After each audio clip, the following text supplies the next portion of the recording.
Hello.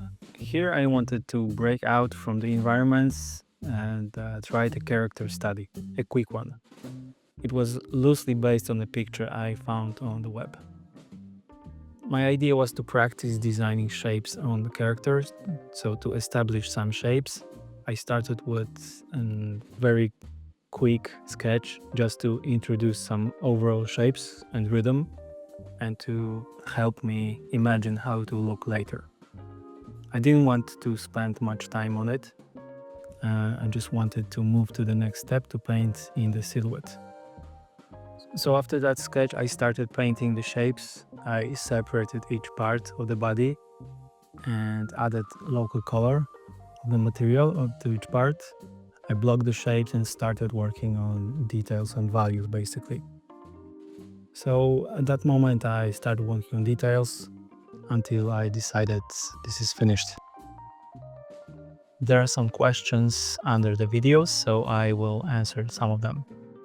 Mateusz Sams asked under last video, I have a question about what it was like for you at the beginning of these experimentations and if you have any tips on how to loosen up more when painting. Thanks for the question, Mateusz. I have been thinking about this and my conclusion is to practice a lot.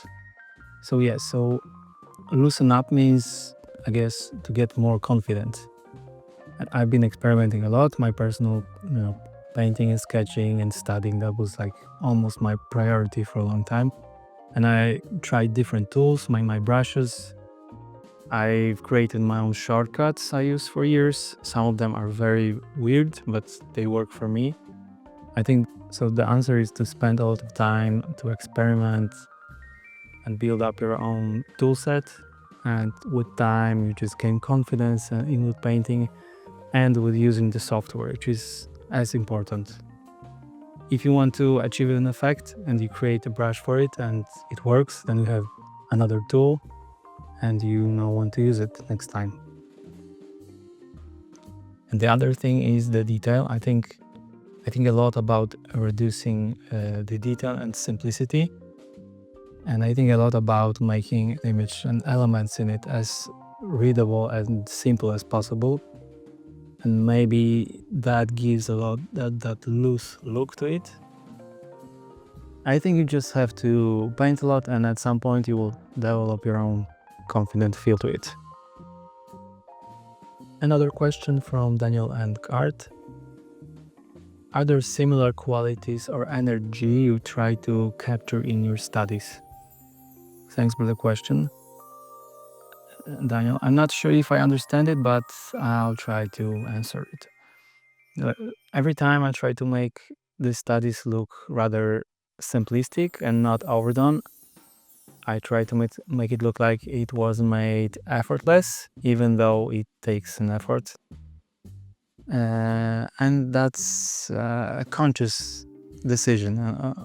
Okay, I can stop this, I can finish it, looks fine enough.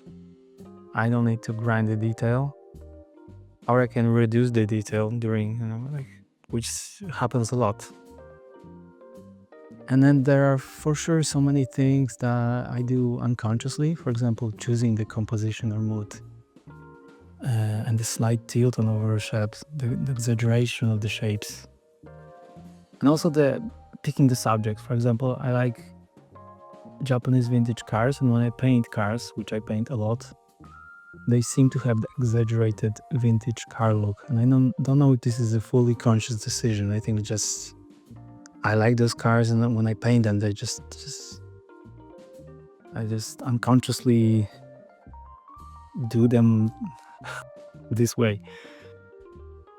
Pretty hard question. Maybe because I don't start study thinking I'm practicing something specific. I just like a reference or a picture I took and I paint my version of it. Maybe I should think more about that. Thanks for the question. Another question from Hyofu9723.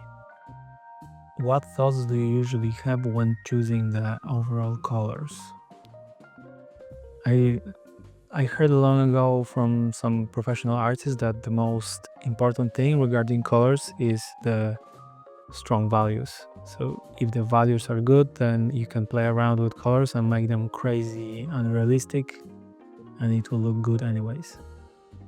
But regarding the colors specifically, there are some priorities, I guess, I have. First, I think about the mood. What is the mood I want to have on the picture?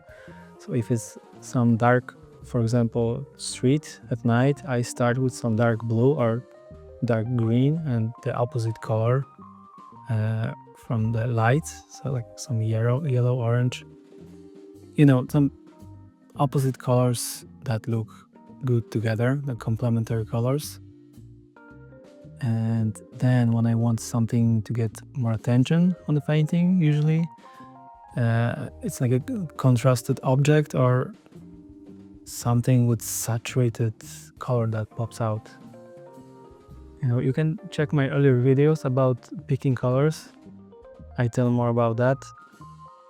And I know this is a very simple answer. Hope it helps. So I guess that's it. If you want to drop a question in the comments, I will answer it in the next video. Thanks.